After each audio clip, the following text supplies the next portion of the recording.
Welcome back to the channel. In this video, I'm going to walk you through an easy guide on how to transfer money from Sofi to Cash App. Make sure you watch the video to the very end so you don't make any mistake, and also hit the subscribe button because it helps me out. So to get started with the easy guide on how to transfer money from Sofi to Cash App. So the first thing to do is to launch the Cash App app on your mobile device. Then from there, you have to navigate to the banking tab. So to do this, tap on the bank icon in the bottom left corner to access the bank section. Then from there, you have to scroll down and select the link bank, or probably you can add a new bank if you want. Then you have to enter the Sofi account details.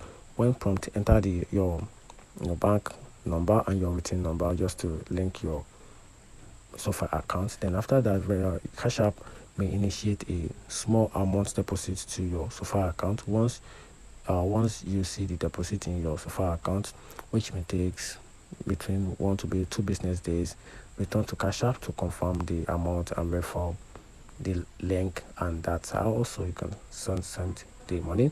And after that, after verification, you can transfer money from your Sofi account to your Cash App by selecting the Add Cash tab in the banking tab, and choose your linked account as the funding source, and that's how you can simply send money or transfer money from Sofi to Cash App. Find the video helpful, turn on the notification button and subscribe for more.